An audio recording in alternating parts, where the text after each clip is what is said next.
Donc, vous avez peut-être vu, les Amis de la Commune ont rassemblé sur leur table plusieurs ouvrages dont Michel avait fait la préface et une lecture critique. Donc, on tenait à rappeler la mémoire de cet ami qui a énormément contribué les dernières années à des débats et à la publication de textes et à faire connaître la commune et notamment les journalistes de la commune. Donc voilà, c'était un moment d'hommage et nos amis de la commune, je crois qu'ils m'ont donné la parole pour rendre cet hommage. Ils sont de l'autre côté sur leur stand. Merci.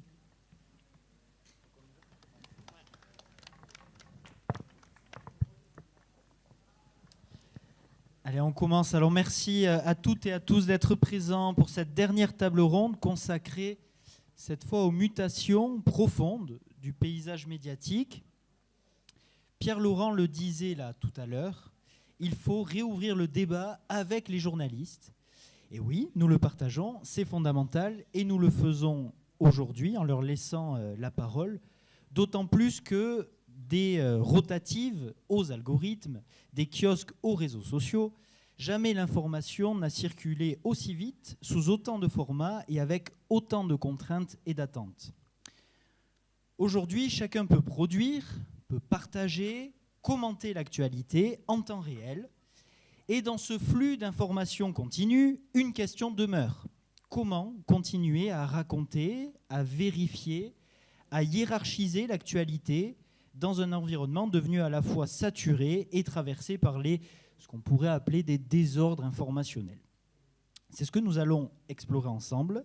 Et cette discussion sera, je n'en doute pas, extrêmement riche, car elle réunit 3 expériences journalistiques très différentes, presque un peu moins d'un siècle, un peu plus d'un siècle d'écart entre elles, puisque nous avons d'un côté un titre qui appartient à l'histoire sociale et politique du XXe siècle, L'Humanité, fondé en 1904, un journal qui porte une tradition, une ligne éditoriale et qui doit lui aussi composer jour après jour avec les mutations numériques et les nouveaux usages de l'information. Nous avons également présent un autre titre important, Regard, né en 1932, relancé en 1995 et qui continue aujourd'hui de défendre son identité à travers un format papier, mais tout en explorant des formes plus hybrides. Et puis, à l'autre bout du spectre, Le Vent se lève, fondé donc en 2016, un pure player, je crois que c'est le terme, qui assume pleinement son existence exclusivement en ligne et les usages numériques de sa génération. Donc ces trajectoires différentes, ces pratiques, peut-être même, mais vous le direz, ces cultures professionnelles différentes, nous offrent un regard précieux pour comprendre comment vous vous adaptez, vous résistez aux transformations aussi technologiques, et surtout si ces mutations changent concrètement quelque chose pour les journalistes, pour les lecteurs, et peut-être même pour la qualité du débat public. Donc nous avons la chance d'entendre. En premier, je donnerai la parole à Cédric Cléréan, qui est journaliste de l'Humanité et rédacteur en chef de l'Humanité Magazine. Puis, nous entendrons Catherine Tricot, qui est journaliste et directrice donc, de Regard, mais également, je crois, présidente de la publication de Politis. Voilà. Et enfin, nous laisserons la parole à William Bouchardon, journaliste, rédacteur en chef du Vent se lève, enfin secrétaire de rédaction et responsable plus précisément même de la rubrique économie du Vent se lève. Merci à vous 3 et je laisse de suite la parole à Cédric pour faire un peu un état des lieux sur la situation à l'Humanité à ce sujet. Merci de votre invitation et merci de tenir ces journées très utiles et d'avoir décidé de consacrer cette année au thème sur les médias qui, chacun le sent bien, est un terme démocratique brûlant, on l'a vu, compris dans la table ronde précédente. Alors pour dresser un état des lieux de la situation, je dirais rapidement, comme je suis le premier à parler, je vais aller un peu au-delà de l'Humanité avant d'y arriver, parce qu'on fait face depuis quelques années à une révolution totale dans ce que sont les médias, une révolution qui n'a pas fini qu'on n'a pas fini, je finirai peut-être par là, parce qu'il y a d'autres révolutions qui se préparent. Pour aller vite, on est dans une ère totalement, je crois que c'est dans l'intitulé du débat, des kiosques au numérique. On a une baisse tendancielle des médias traditionnels. Bon, vous connaissez les choses, la télé, la radio, le numérique, etc. Personne ne remplace personne, mais les médias précédents morflent à chaque fois qu'il y en a un qui arrive. Et on a un paysage qui, grosso modo, passe pour que tout le monde comprenne bien, une chaîne de télé à 1 million de sources d'informations possibles aujourd'hui sur les 50 dernières années, ce qui fait des changements assez énormes. Donc les médias traditionnels sont de moins en moins ceux qui donnent le tempo pour le récit, pour reprendre nos termes de tout à l'heure utilisés. On a aussi de nouvelles formes pour consulter la presse, pour ce qui nous concerne nous, puisqu'on est passé du papier au numérique, et maintenant c'est le smartphone qui est une forme. Je dis ça parce que ça change aussi de la manière dont on informe et dont on reçoit l'information. Il y a aussi comme caractéristique de l'appareil donc une fragmentation des sources et une diversification très importante des sources d'information, qui se mêle à une défiance aussi par rapport aux médias. C'était évoqué tout à l'heure. Les médias traditionnels étaient aussi, quand ils étaient très dominants, subissaient une forme de défiance assez importante, ce qui fait que beaucoup de citoyens sont allés chercher d'autres modes d'information. Et dans l'éclatement aujourd'hui, on a quand même une forme de défiance face à cette marée de... C'était Pierre Laurent qui disait ça tout à l'heure. On s'aperçoit dans les enquêtes que les gens disent qu'ils sont très très méfiants sur tout ce qu'ils lisent, d'où que ça vienne. Donc c'est aussi une donnée importante de la situation aujourd'hui. Et dernier élément qui est aussi à prendre en compte, c'est la question économique, puisque aujourd'hui, on évalue autour de 11%, pas 11 personnes heureusement, mais 11% des gens qui se disent prêts à payer pour s'informer, ce qui est évidemment un enjeu beaucoup plus important pour nous à cette table que pour les médias audiovisuels traditionnels. Donc cette habitude de gratuité de l'information et cette possibilité de gratuité de l'information pose aussi des problèmes économiques très importants, d'autant que les jeunes aujourd'hui, autre élément, ont aussi des façons de s'informer assez différentes des générations précédentes, par les réseaux sociaux notamment, mais aussi via la vidéo, je vais y revenir. Et dans tout ça, je finirai peut-être par là tout à l'heure, sur l'émergence de l'intelligence artificielle qui est en train de rebouleverser le paysage que je viens d'énoncer. Donc là-dedans, dans ce paysage-là, tous les médias sont confrontés à une nécessité de mutation très très importante. Et c'est évidemment d'autant plus difficile pour des médias qui sont plus petits que les mastodontes. Pour vous donner une idée, alors j'ai peur de me tromper sur le chiffre, mais je crois que Bernard Arnault, là, cette semaine, vient de mettre 150 millions, remettre 150 millions dans le Parisien, pour régler quelques factures et investir un peu. Donc bon, pour nous, c'est 6 ans de chiffre d'affaires total. Lui, il refait un chèque à sa danseuse. C'est pas tout à fait les mêmes échelles. Donc cette nécessité de se transformer est très importante et très difficile pour des médias comme nous. C'est intéressant aussi qu'on ait des médias papier comme Humanité et Regard qui se transforment, et un pure player, parce que à mon sens c'est pas du tout la même problématique. Excuse-moi, mais j'aurais tendance à dire que c'est plus facile d'être un pure player que de passer du papier au numérique. On a beaucoup vanté, à juste titre d'ailleurs, le modèle de Mediapart qui a réussi à se trouver un peu avant tout le monde, un modèle, etc. C'est très très méritoire. Mais ce n'est pas tout à fait la même problématique de partir de zéro et construire un modèle sur le numérique que d'avoir une histoire de 120 ans de papier et de se lancer dans le numérique, ce qui fait que ce qu'on a appelé, nous, il y a eu plusieurs étapes, hein, l'Humanité a même été le premier média à avoir un site internet en réalité dans les années 90, avec tout en accès libre, toutes les archives en accès libre, tous les papiers en accès libre, etc. On a fait ça pendant des années, mais bon, sans que ça soit un axe stratégique très important. Et la vraie révolution numérique la plus importante qu'on ait faite, on l'a faite en 2023. Donc vous voyez que c'est un peu plus assez récent, qui a apporté quelques fruits, je vais vous le dire. Mais si on a mis tant de temps à faire un geste très important vers le numérique, c'est aussi parce que il y a une équation financière extrêmement compliquée qui est, pour vous la résumer à gros traits, un abonnement à l'Humanité, c'était 40 €. Un abonnement à l'Humanité numérique, c'est 10 €. Derrière, il faut autant de journalistes pour faire l'abonnement à 40 € que l'abonnement à 10 €. Donc, où sont les 30 € entre les deux? Donc, c'est pour ça que pendant des années, le choix stratégique était plutôt de ne pas trop aller sur le numérique pour ne surtout pas dépoiler le papier, parce que sinon, on risquait de... Voilà. On a fait un choix très différent, il faut le dire. D'ailleurs, c'est la nouvelle direction du journal, sous l'impulsion de Fabien Gay, il y a 3 ans, qui a dit, bon, maintenant, on ne peut plus passer à côté du numérique. Si on ne fait rien, on va mourir. Et il avait raison, je pense, puisqu'on a engagé ça, un travail pour toucher beaucoup plus de monde via le numérique. On a changé de site, on a fait une application, qui n'est toujours pas terrible, mais... on va la rechanger bientôt. On a créé une chaîne Twitch depuis. Donc, on a diversifié toutes nos façons de faire du journalisme et donc notre capacité à toucher plus largement dans la société. Et donc, répondre un peu au tableau que je vous ai fait au début sur où est-ce qu'on en était dans la circulation de l'information, de la consommation, entre guillemets, de l'information. Ce qui a plutôt pas trop mal marché, en tout cas...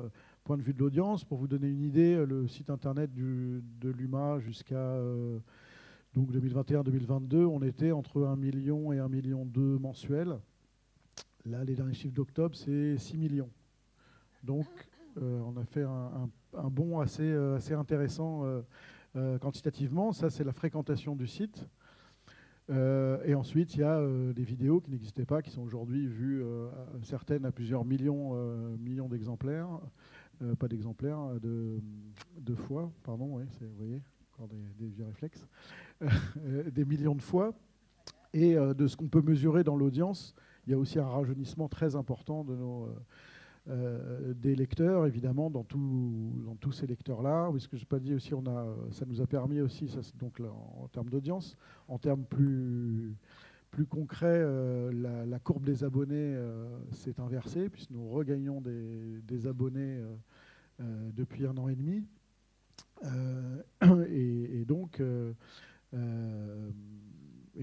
plus de lecteurs. Donc c'est plutôt très, très positif.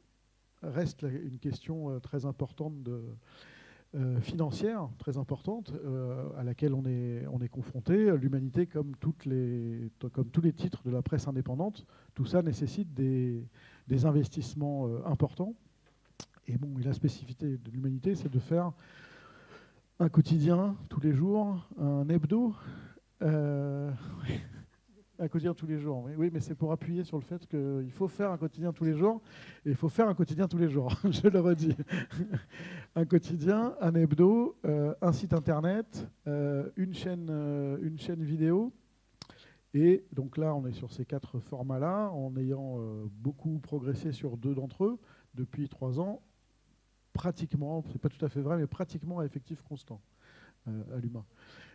Et donc évidemment, c'est un défi et un nouveau. Et le défi est encore devant nous, puisque aujourd'hui, on consacre dans notre travail, de fait, je crois que c'est Pierre Laurent aussi qui évoquait tout à l'heure l'industrie du papier. Nous, on est de l'industrie du papier, et il faut transitionner vers une autre industrie, et c'est ça qui est très compliqué. Et aujourd'hui, vous voyez les audiences que je vous donne là, on estime entre 80 et 90% de nos moyens humains aujourd'hui sont utilisés pour le papier. À l'Humanité, parce que tous les jours il faut sortir un quotidien, parce que toutes les semaines il faut sortir un magazine, c'est des impératifs, et que notre façon d'être organisée est aujourd'hui organisée vers le papier. Et donc c'est à ça que nous sommes en train de réfléchir là, et que courant l'année 2026 on va sans doute faire une nouvelle révolution pour essayer de consacrer davantage de nos ressources, de nos faibles ressources, au développement numérique, qui est maintenant assez clairement là où nous gagnons notre audience, puisque depuis qu'on a commencé, c'est pas depuis qu'on a commencé, mais le papier, chez nous comme ailleurs, ne cesse de chuter. Voilà, pour pas être trop long, je vous fais une dernière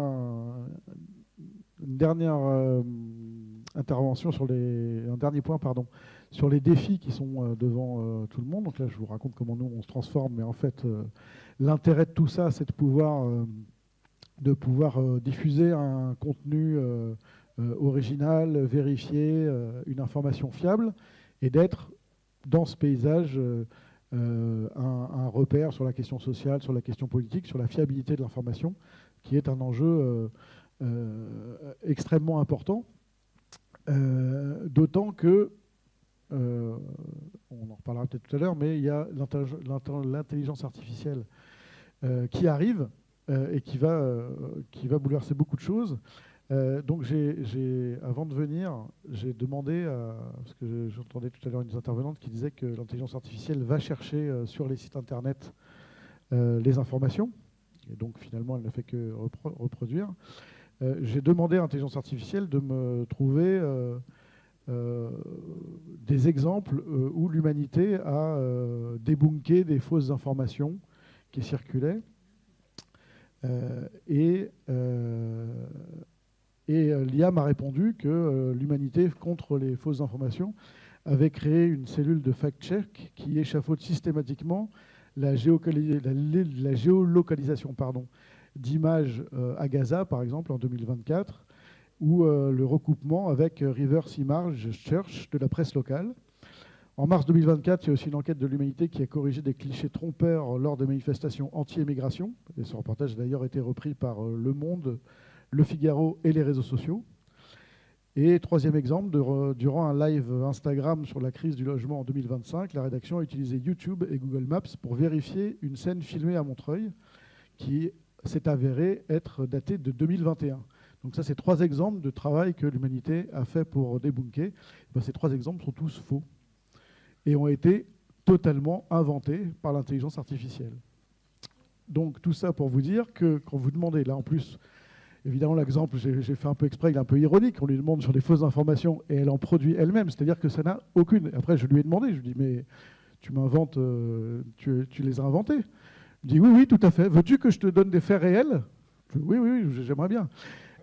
Donc tout ça pour vous dire qu'aujourd'hui, on en est déjà là, c'est-à-dire que l'intelligence artificielle, avec un aplomb formidable, invente des choses, invente des faits, et le modèle qui est en train d'arriver, c'est que ces intelligences artificielles remplacent Google, les moteurs de recherche, ce qui nous pose à nous des défis à tous les 3 très importants, puisqu'aujourd'hui, je vous ai dit qu'on était à 6 millions de personnes qui viennent sur notre site, et on espère que ça va progresser, sauf que si demain, au lieu de venir sur le site de l'Humanité pour avoir une information, on demande à son IA, dis-moi ce qui s'est passé hier en Palestine, par exemple, et que l'IA va chercher un peu partout et qu'elle rédige elle-même un texte, plus personne ne viendra sur notre site. Et donc, la fiabilité des informations ne sera pas du tout avérée, comme je viens de le montrer. Et en plus, tous les journaux se verront pillés sans que plus personne ne vienne chez nous. Ce qui nous pose des questions assez énormes, qui devraient poser des questions démocratiques, de régulation, et face aux géants du numérique qui sont en train de mettre ça en place, dont pour l'instant il n'y a pas, pas l'ombre du commencement d'un débat démocratique là-dessus, j'exagère un peu, mais en tout cas, à l'Assemblée, qui est très occupée en ce moment, c'est pas de ça qu'on discute. Voilà, je ne fais pas plus long, mais... Merci. Merci beaucoup. Catherine Tricot. Bonjour. Donc, je vais rectifier une fausse information. Regard, c'est 1928, c'est pas 1932. C'est-à-dire que nous sommes en train de préparer le centenaire de Regard et on a lancé un séminaire universitaire pour avoir une belle expo, une belle production sur qu'est-ce que ça a été Regard pendant un siècle. Donc voilà, c'est 28. Donc, en effet, Regard est un média. Aujourd'hui, on ne peut pas dire que c'est un journal. C'était un journal, ce n'est plus un journal. C'est un média dans lequel il y a des choses extrêmement différentes qui s'agrègent dans ce média. Alors, je vais essayer de les lister comme ça, mais qu'est-ce qu'on fait à Regard ? On fait une revue. Donc, une revue qui est assez substantielle, avec des textes qui sont un peu longs, qu'on met des mois à produire, qui vont être des enquêtes intellectuelles. Nous, c'est plutôt ce type de choses qu'on va faire. Bon, je ne sais pas, par exemple, la dernière qu'on a faite dans le numéro qu'on vient de sortir, c'était, on en a fait deux, on a fait 2 enquêtes intellectuelles, une sur la baisse de la lecture. Quelle est la réalité de cette inquiétude que l'on peut tous ressentir, pas simplement auprès des plus jeunes d'ailleurs. Et la deuxième question, c'est pourquoi est-ce que les manifestations pro-palestiniennes qui nous mangent une partie de notre assistance d'aujourd'hui sont beaucoup, beaucoup moins nombreuses que dans le reste de l'Europe ? Essayer de comprendre cette espèce de contradiction. Donc voilà, ce genre de choses, on va faire des enquêtes, donc on va travailler, on va interroger des gens. Voilà. Donc on a une revue. Non, alors elle n'est pas du tout mensuelle, je vais y revenir dessus, elle n'a cessé de baisser en parution. Au début, on était mensuel, puis on est passé trimestriel, et maintenant on est semestriel. Alors pourquoi est-ce que... Alors ça va me faire... Voilà. Donc je fais la liste de ce qu'on fait, puis après je vais vous expliquer cette histoire, parce qu'en fait ça renvoie à notre discussion sur les évolutions de ce que c'est qu'un média aujourd'hui. Donc on a une revue semestrielle. Moi je trouve que c'est un rythme qui est vraiment un peu trop léger, mais que j'aimerais qu'on puisse revenir à trimestriel, très sincèrement. Je pense que ça serait mieux, mais ça... Pour pouvoir le faire, ça demande plus de force journalistique, et c'est pour ça qu'on est semestriel. On a un mensuel qui est envoyé à tous les abonnés de la revue, qui reprend en fait les meilleurs articles que nous publions sur notre site internet. C'est-à-dire qu'on a un site internet dans lequel on publie des tas de choses différentes. Alors on va publier des articles, j'en ai fait un cette semaine pour essayer de comprendre les évolutions politiques de François Ruffin. Roger Martelly en a fait un pour parler des enjeux, des fragilités de la 5e République, sur lequel ça serait pas mal de réagir assez rapidement, avec un interview de Benjamin Morel, le constitutionnaliste. Donc on a un site internet où on a des papiers qui sont un peu longs. Mais ce site, il sert aussi à autre chose. Il sert à publier des tribunes. C'est-à-dire qu'on a beaucoup de gens qui ont des tribunes à faire connaître et que nous publions sur le site internet, ce qui pour eux, après, est un moyen pour diffuser. Et on a des podcasts. Il y a beaucoup de podcasteurs, de gens qui font des podcasts, des enquêtes audio, et qui nous demandent de les héberger. Donc notre site, en fait, il est une espèce de boîte de service public. Il y a ce que nous produisons, et puis il y a ce que d'autres nous demandent de produire. Donc ça, c'est un. La revue, le mensuel, le site internet. Et puis après, il y a toutes nos productions, je dirais, audiovisuelles. 2-3 fois par semaine, Pablo Pio-Vivien, que vous connaissez peut-être, interviewe des acteurs, des militants, des intellectuels, etc., sur l'actualité. Donc ça, c'est un format numérique, un format audiovisuel. Toutes les semaines, Pablo et moi, on débriefe l'actualité politique. Donc c'est ce qu'on appelle un débrief politique. Donc ça, c'est des formats vidéo qu'on produit. Et puis, il y a notre présence sur les plateaux télé. On fait beaucoup d'émissions de télé. Moi, j'en fais 5 par semaine à peu près, et Pablo, à peu près la même chose. Donc on fait à peu près une dizaine, mais il y a également Rokhaya Diallo, qui est au comité de rédaction de Regard, ou Arnaud Vivian, qui est au Masque et la Plume, que vous entendez aussi comme critique littéraire. Donc on a une présence dans les médias, et c'est une stratégie délibérée de Regard. Nous y allons, pourquoi ? Pour faire connaître notre titre, pour défendre nos idées, et aussi parce que, et c'est ça qui me paraissait intéressant de souligner, c'est que ça fait il y a une articulation entre tous ces médias. Ce que nous faisons, je ne sais pas moi, il y a une semaine, je suis passée assez ce soir à propos des déclarations de Mandon là, sur la guerre. Mon intervention à C'est ce soir, elle a été vue par les gens qui regardaient C'est ce soir, mais elle a aussi été coupée en extraits, en shorts, qui ont été partagés des centaines de milliers de fois. Ça veut dire qu'en fait, il y a une articulation entre quand on va à la télé, on ne va pas que à la télé. On va à la télé parce que ça prépare quelque chose qui va avoir encore plus d'audience sur les réseaux sociaux. Donc il y a une vraie stratégie pour nous d'articuler notre travail avec les réseaux sociaux. Et sur les réseaux sociaux, Donc, il y a notre chaîne YouTube, et puis il y a aussi le travail que l'on fait notamment sur Instagram, dans lequel on va mettre des shorts, dans lequel on va mettre des extraits de notre travail écrit, etc. Et enfin, dernier élément de la fusée, on a une newsletter quotidienne qui est en fait un lieu très éditorial, dans lequel on prend des positions par rapport à l'actualité. On fait des brèves également de 1 ou 2, et puis on relaie ce que nous publions sur le site de Regard. Et ça c'est très important parce qu'en fait, les sites Internet sont devenus quasiment, c'est des boîtes, des réceptacles, mais les gens ne viennent pas sur les sites. Ils viennent sur les sites quand on les y amène. Donc il faut trouver la locomotive qui va amener sur le site. Qu'est-ce qui amène sur un site ?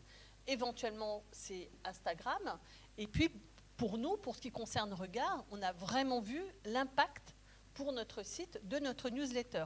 C'est une newsletter qui est gratuite, qui est envoyée, qui est assez lue. Et nous, on regarde les clics. C'est-à-dire, on voit que quand on dit, bah, tiens, on a fait tel article, vous pouvez le lire sur Regard, on voit le nombre de gens qui viennent voir notre article sur Regard. Donc en fait, en vous faisant ce panorama, ce que je vous dis, c'est qu'en fait, c'est devenu un écosystème extrêmement complexe dans lequel les passerelles vont dans tous les sens.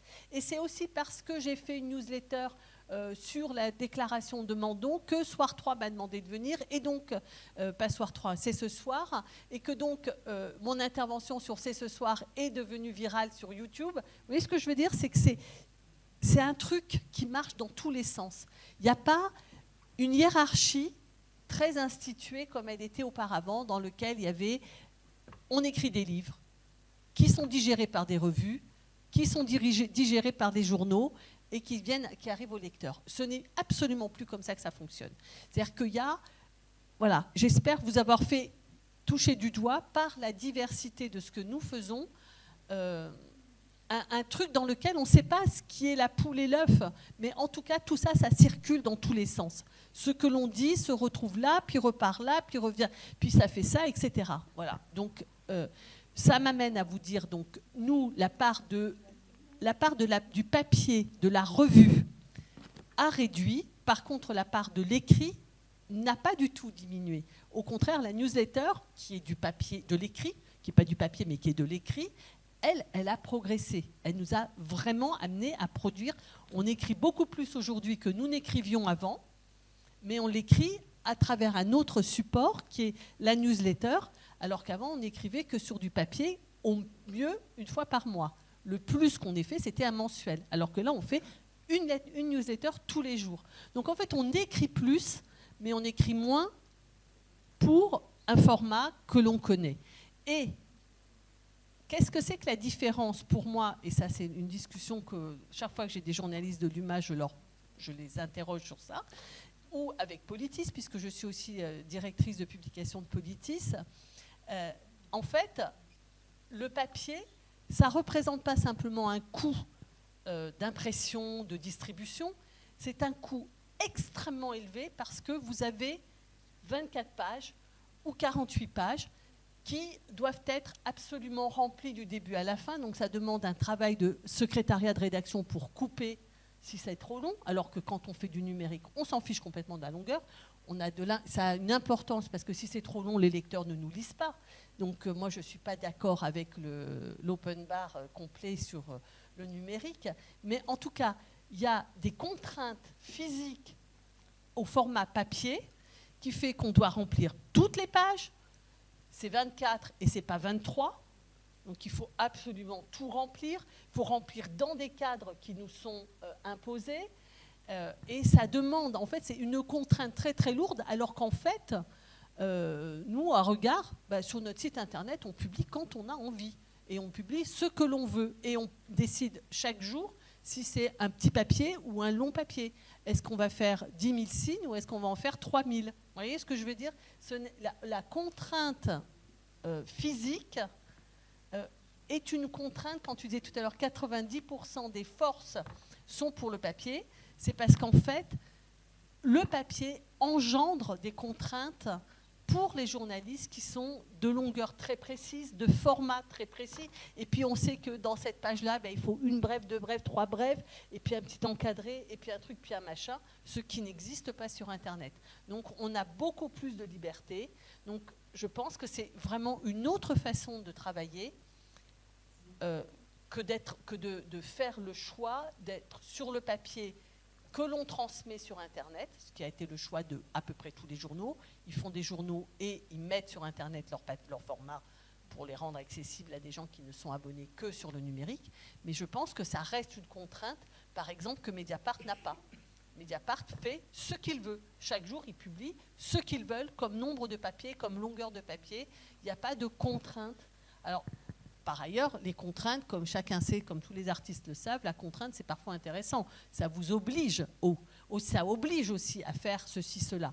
Mais moi, au bout du compte de mon expérience depuis 25 ans que je m'occupe de Regard, je pense que c'est une contrainte qui nous étouffe au moment où on a besoin d'inventer des formats nouveaux et d'être dans cette espèce de dynamique qui va du numérique, du papier, de l'écrit à l'image, et qui travaille dans tous les réseaux et qui travaille de la télé aux réseaux sociaux, d'Instagram à YouTube, au site internet. Voilà.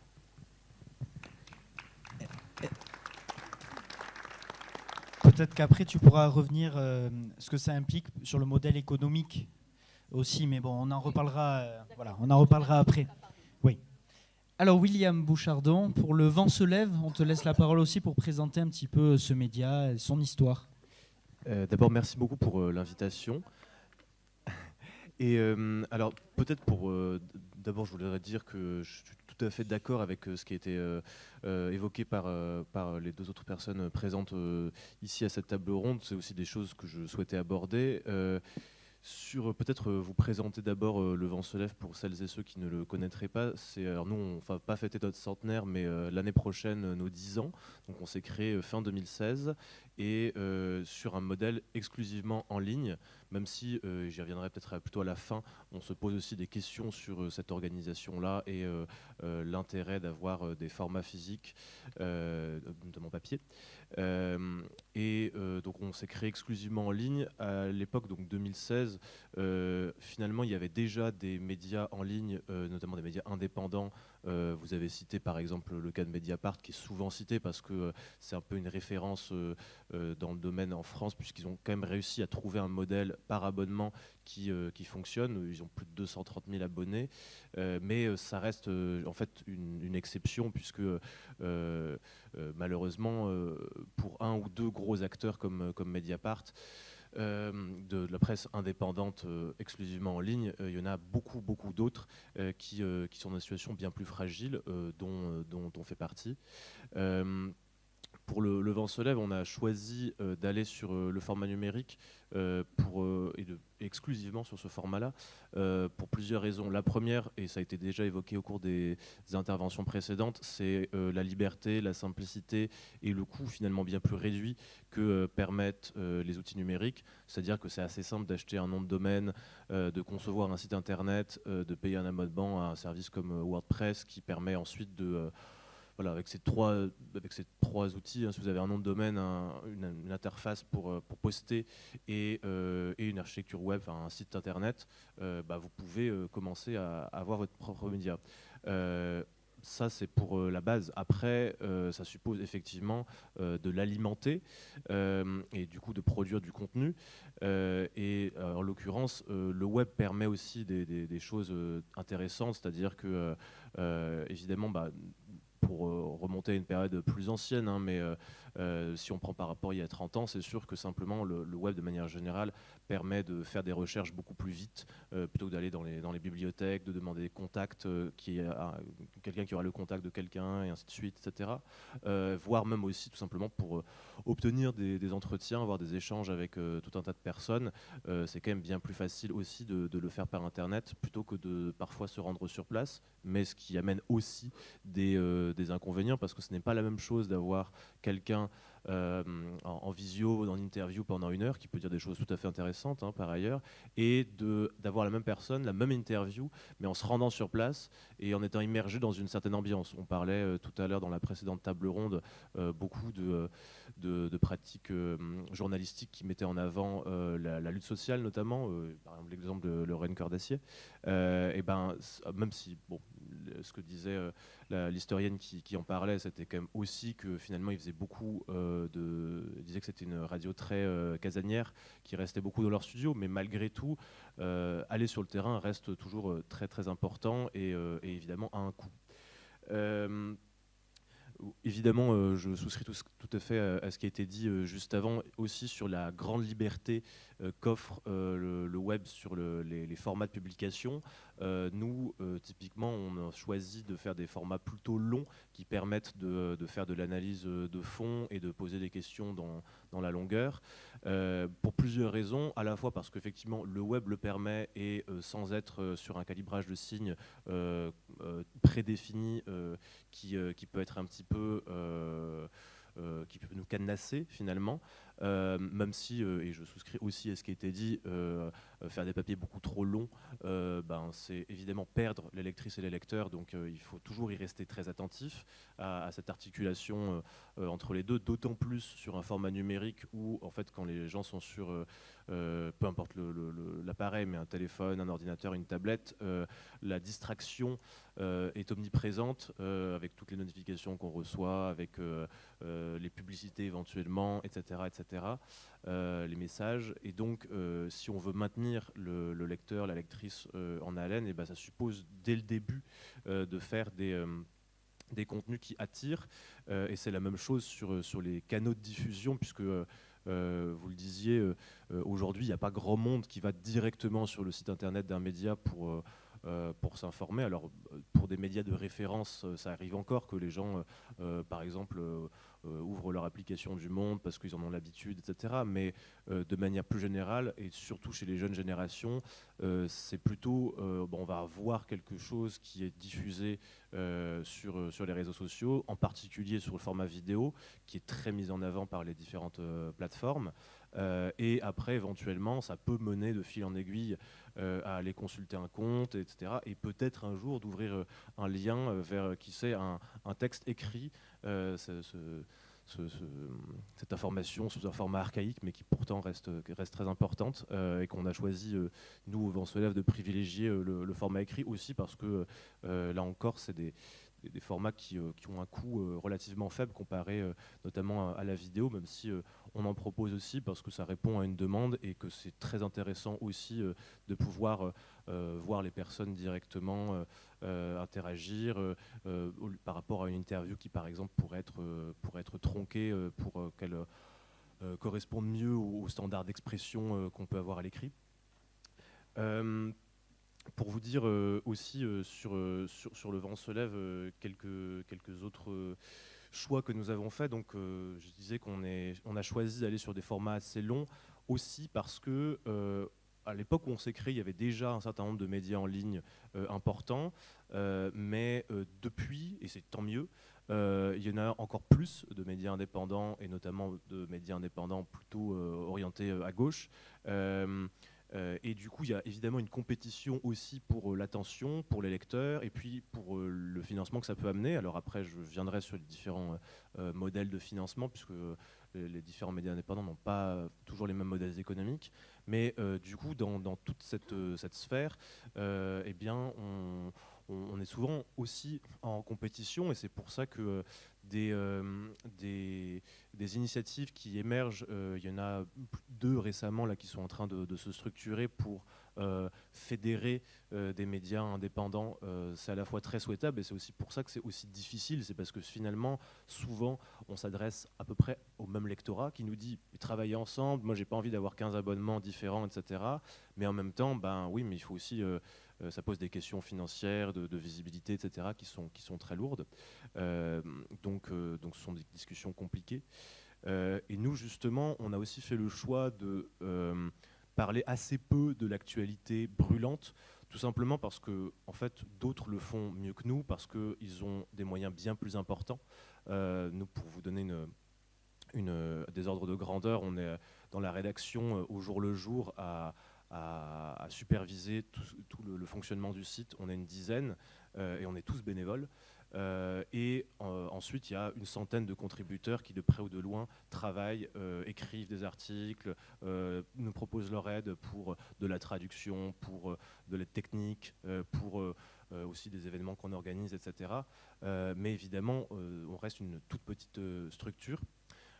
Et donc, d'où le choix d'aller plutôt privilégier des articles de fond, d'analyse qui prennent du temps, mais qui ne sortiront pas forcément ailleurs parce que ce seront des sujets qu'on estime omis ou pas assez traités suffisamment dans le fond par d'autres médias, mais ce qui évidemment pose aussi des questions de trafic sur le site internet, puisque ce que font beaucoup de médias, c'est simplement ce qu'on appelle du bâtonnage, c'est-à-dire reprendre des dépêches AFP, publier l'information la plus rapidement possible, finalement sans la mettre en contexte, sans apporter quoi que ce soit d'autre, et parfois aussi, et malheureusement de plus en plus, en reprenant des sources qui sont peu ou pas fiables, et du coup en divulguant aussi, en propageant aussi de fausses informations. Sur l'AFP, généralement ils sont très très fiables et ils sont reconnus pour ça mondialement, mais aujourd'hui eux aussi ils sont d'ailleurs attaqués, ils subissent des coupes budgétaires très importantes, et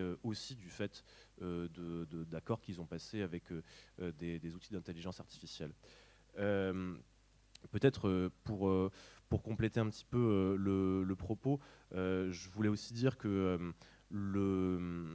le web pose, donc j'ai évoqué un certain nombre de points positifs que cela apporte, notamment la grande liberté sur les formats, mais une grande limite, c'est justement cette course à la visibilité qui en fait amène généralement, alors soit évidemment à bâtonner, à vouloir propager l'information la plus rapidement possible pour prendre l'avance sur ses concurrents, mais aussi généralement ce qui se partage le plus sur Internet, c'est ce qui fait réagir de manière très vive et très rapidement, donc en gros ce qui va énerver, ce qui va susciter du clash, ce qui va exciter les gens pour faire le maximum de commentaires, et ce qui pousse du coup à généralement aller assez peu dans le fond, en tout cas insuffisamment. Je ne dis pas que le clash est forcément quelque chose de négatif, souvent il renvoie à une vraie réalité d'opinions qui divergent, et c'est bien qu'elles puissent débattre et s'affronter. La question c'est, est-ce que cette discussion est pertinente et apporte quelque chose, ou est-ce qu'elle est finalement complètement stérile et ne fait que convaincre des personnes qui sont déjà convaincues et les exciter davantage. Et malheureusement c'est souvent dans cette deuxième catégorie que beaucoup d'émissions tombent.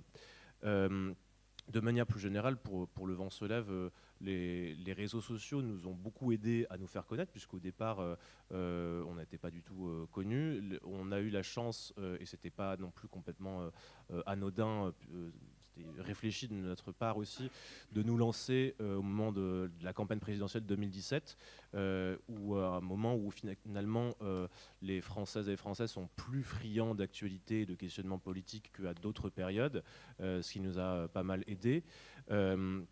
Et de faire des articles qui couvraient la situation à ce moment-là. De même, pendant la période des Gilets jaunes, on a eu un essor énorme du site et du trafic, notamment parce qu'on a beaucoup couvert ce mouvement-là, à la fois dans des articles d'analyse, et puis aussi, parce qu'on avait la chance à l'époque d'avoir Salomé Saké qui faisait des vidéos pour nous, alors soit des vidéos assez brève de décryptage et de mise en perspective de l'actualité. Et il avait aussi fait un reportage sur les blessés de ces manifestations des Gilets jaunes qui a été visionné plusieurs millions de fois, et ce qui nous a évidemment donné beaucoup de visibilité. Et j'en profite pour signaler que finalement, si on prend la personne de Salomé Saké, qui aujourd'hui est très connue et qui fait un travail remarquable sur de nombreuses questions, ça montre aussi ce qu'a transformé, ce que le numérique a transformé de l'information, puisque notamment sur les réseaux sociaux, ça passe beaucoup plus par des canaux, c'est beaucoup plus personnifié qu'auparavant. Évidemment, il il y a peut-être un siècle, dans les journaux, il y avait des journalistes phares, des signatures que l'on reconnaissait. Évidemment, la télévision et avant même aussi la radio ont encouragé ça, où on voit des personnes bien plus que d'autres. On connaît tous les présentateurs de la télévision et pas les journalistes de la télévision. Et ben, sur Internet, c'est pareil, voire peut-être même encore plus exacerbé. Et du coup, les gens peut-être des fois connaissent davantage telle ou telle personnalité plutôt que le média pour lequel il ou elle travaille. C'était le cas notamment nous avec Salomé Saké. Je pense que par exemple vous évoquez Pablo Pio Vivienne. Je ne sais pas si par exemple les gens savent vraiment pour quel média il travaille, sans vouloir du tout mépriser le travail que vous faites, mais je me demande si des fois en fait la personnalité ne passe pas avant le média. Ce qui pose aussi des questions sur la façon dont on travaille et la nécessité de toujours beaucoup plus mettre en avant certaines personnalités. Et peut-être pour finir, je pense que tout ça, de manière générale, on l'a évoqué déjà en filigrane les uns et les autres, pose la question de l'évolution des modèles économiques. Oui, faire le choix d'un modèle strictement numérique nous a enlevé beaucoup de coûts, d'impression, de diffusion, aussi éventuellement de relecture, etc. Parce que évidemment on relit nos articles, on les source et on y est très très très attentif, mais comment dire, il y a une capacité sur le web à juste corriger et mettre à jour la page. Si un article paraît avec une bêtise, on peut la corriger 10 minutes après, alors que le papier, une fois qu'il est envoyé à l'impression, c'est trop tard. Donc voilà, il faut quand même voir aussi cette distinction. Cependant, ce qu'a apporté d'assez négatif le web, vous l'avez cité, c'est que vous avez cité le chiffre de 11% des Français qui sont prêts à payer pour l'information. C'est ça en fait, c'est-à-dire que beaucoup de gens considèrent que l'information désormais devrait être gratuite et en tout cas se rechignent à payer pour s'informer. Or l'information a un coût, alors certes si elle passe plus par le papier, ça limite un certain nombre de coûts d'impression, de diffusion, mais à la fin, il faut quand même aller sur le terrain, il faut quand même relire, sourcer, corriger, il faut quand même payer aussi un site internet et tout le travail qui va derrière. Il faut, si on veut faire de la vidéo, c'est des coûts quand même assez importants d'équipement matériel, de montage, etc. etc. Et si on veut aussi, généralement, vous voyez à la télévision, hein, les chaînes d'information en continu, ce qu'elles font, c'est du modèle low cost, c'est-à-dire qu'elles ont un plateau, elles invitent des gens qui vont s'engueuler, qui vont faire du clic, et ça coûte pas très cher en vrai, parce qu'ils leur payent le taxi et un café, enfin j'exagère un peu, il y en a certains qui ont des chèques quand même, mais voilà, et alors que par contre, envoyer des gens sur place pour faire des reportages, que ce soit dans les luttes sociales, que ce soit à l'étranger, que ce soit faire de la couverture d'informations locales, quelque chose qui a aussi beaucoup été victime de coupes budgétaires ces dernières années, ou aussi faire de l'investigation, c'est-à-dire suivre des pistes, mener des enquêtes, mais en fait beaucoup de fois échouer sur des murs, se confronter à des difficultés pour avoir une information, la vérifier, et donc ça prend du temps et ça a un coût. Et malheureusement, je pense que beaucoup de gens aujourd'hui sont moins conscients de cette réalité-là et se disent que finalement l'information, ils peuvent l'avoir gratuitement d'une manière ou d'une autre, et que pourquoi dans ce cas-là payer. Évidemment, il y a des médias qui fonctionnent toujours par abonnement et qui arrivent à en vivre. On a cité encore une fois Mediapart, mais on devait avoir cette table ronde également présent, le Canard enchaîné, qui a un cas un petit peu à part parce que ça reste un média très riche, et tant mieux pour eux, hein, parce qu'ils font un bon travail, mais c'est vraiment une exception dans le domaine. De manière générale, la formule par abonnement peut fonctionner, mais ça reste toujours il y a toujours des risques. Les autres modèles, c'est la publicité. Ça, clairement, ça a toujours été un mauvais choix et ça l'est encore plus aujourd'hui parce que d'abord, ça vous met à la merci de vos annonceurs et du coup, ça influe d'une manière ou d'une autre, plus ou moins brutale ou plus ou moins insidieuse sur votre ligne éditoriale et sur votre capacité à produire une information indépendante. Nous, on s'est toujours refusé à faire de la publicité, en sachant aussi que ça rapporte pas beaucoup au final, parce que si vous faites de la publicité, ce qui va compter, c'est que vous fassiez un maximum de vues sur votre site, et donc vous allez aller sur du sensationnalisme ou du bâtonnage qui n'apporte en vrai pas grand-chose. Et aujourd'hui, de plus en plus, de toute façon, la publicité est captée par d'abord les moteurs de recherche, les réseaux sociaux, et demain, ensuite, sans doute avec l'IA, il y aura encore d'autres reconfigurations du marché publicitaire. Bon, il y a le cas particulier des grands médias possédés par des milliardaires qui peuvent les alimenter à perte. Vous avez cité l'exemple du Parisien avec Bernard Arnault.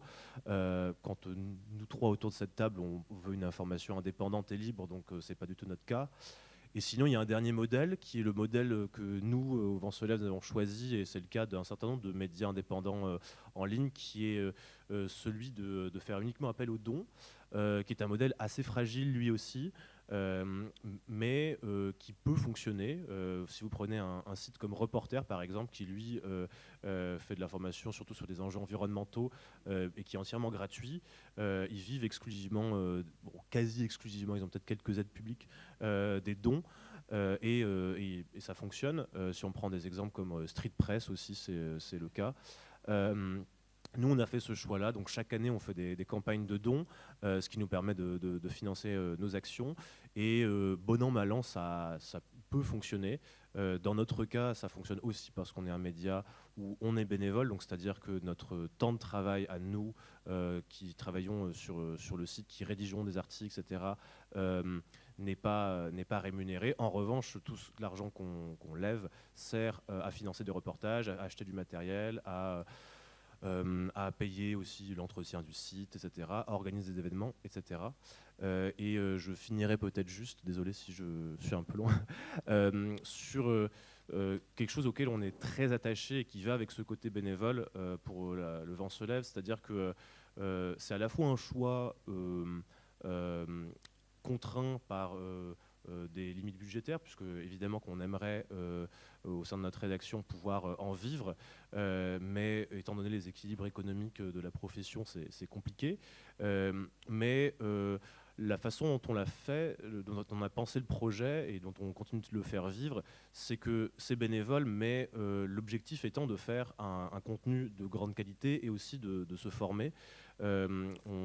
On a exhumé aussi des vieux textes sur le site qui expliquent qu'en fait on n'est pas les premiers à faire ça. On a notamment des textes d'Antonio Gramsci qui en 1919 avait créé avec d'autres camarades du Parti communiste italien le journal Ordine Nuovo, Ordre Nouveau, qui en fait partait d'une logique de ce qu'il appelait le journalisme intégral et dont on essaye de s'inspirer, qui consiste à ce que c'est une activité bénévole par la classe ouvrière, en l'occurrence dans le cas de Gramsci et de son journal, avec des ouvriers qui parlent de leurs conditions de travail, qui parlent de leurs usines, de leur voisinage, de leur vision de la société, mais qui le font d'une manière la plus professionnelle possible, en étant évidemment très très très rigoureux sur tous les standards de déontologie de la profession, ce qui n'empêche pas d'avoir une ligne éditoriale, et c'était engagé, et c'était le cas, et c'est notre cas aussi.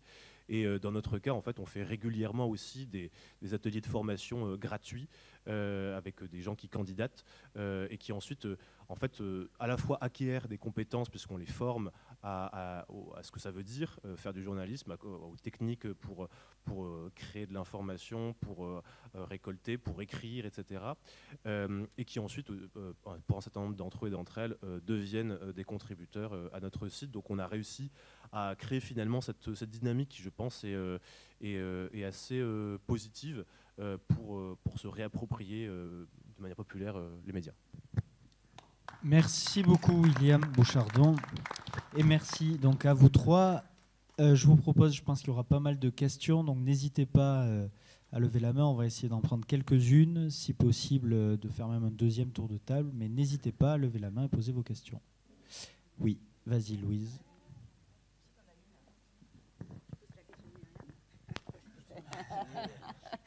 J'en posais une autre.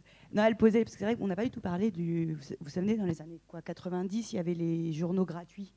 qui étaient distribués à l'entrée du... Donc, à votre avis, est-ce qu'il y a eu un effet ou de toute façon les transformations ont eu lieu? Et après, moi, j'ai une question un peu...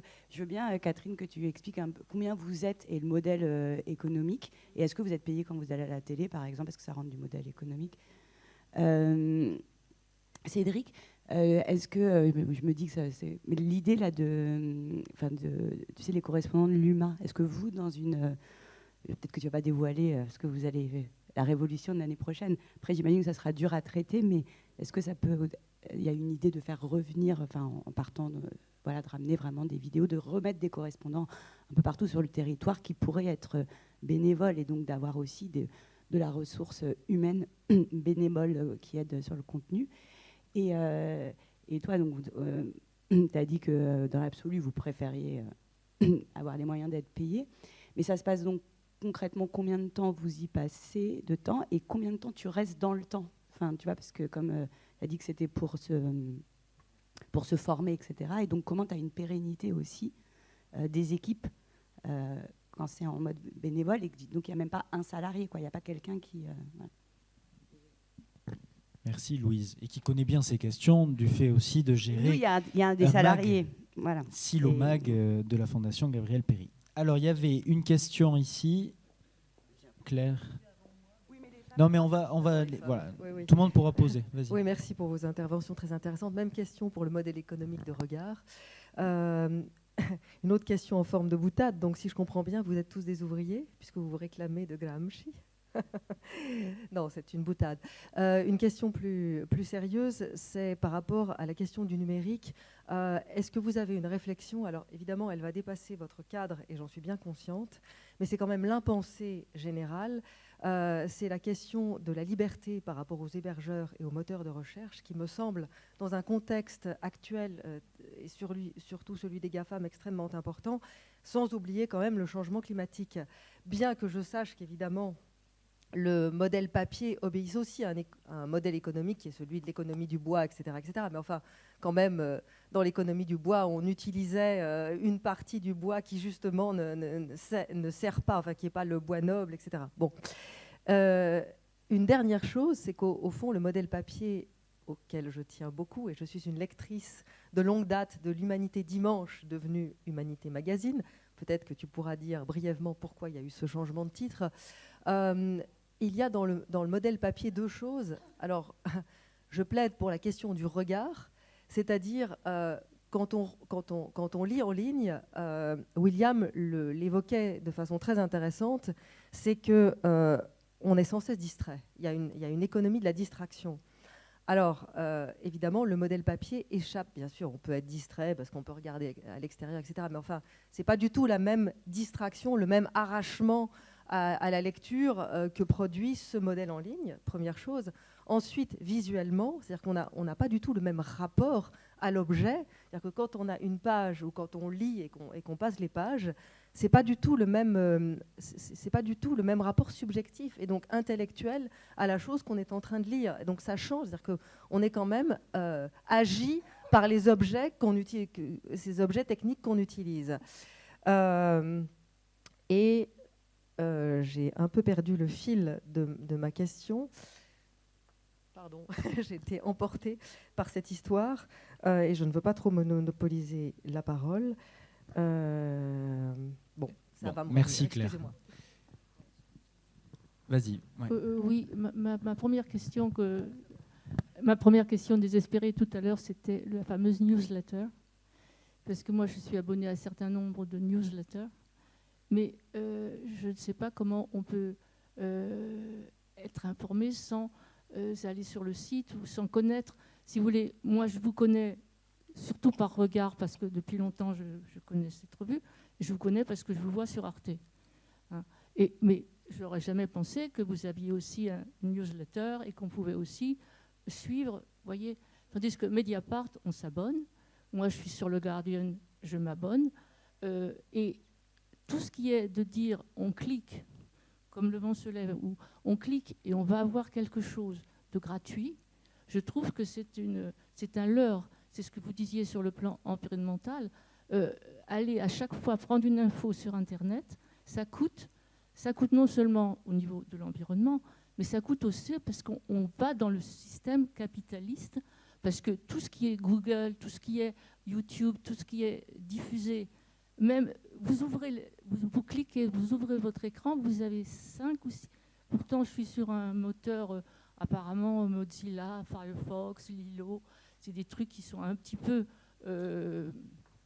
alternatifs, mais quand même, ils vous balancent sans arrêt des articles de tas de personnes, des pubs, et ça nourrit le capitalisme. Internet, le clic, le numérique, c'est pas un truc gratuit, quoi. Et on est en plein dans le système d'exploitation parallèle. Le monde des médias, le monde de la culture, c'est un monde capitaliste qui remplace un peu, qui est un parallèle de ce qui existait jusqu'à la fin du 19e siècle. Merci moi, je beaucoup. Voilà. Derrière, il y avait également une question. Non, je terminais en fait par rapport à la question de la mémoire. C'est-à-dire qu'il y a dans le papier quelque chose qu'on peut archiver. Je m'adresse à des historiens. Alors certes, on peut faire des recherches sur Internet, mais c'est pas la même chose. Moi, je garde tous mes numéros de l'Humanité dimanche. Et puis, oui, c'est un rapport à la mémoire qui est tout à fait différent. Voilà. Merci. Oui, mais vous parlez à chaque fois, donc un peu des nouvelles personnes. Alors, la question de la mémoire m'intéresse aussi parce que ce qui est archivé est souvent aussi, le papier est souvent numérisé a posteriori, mais c'est intéressant de garder le rapport. Moi, je voulais juste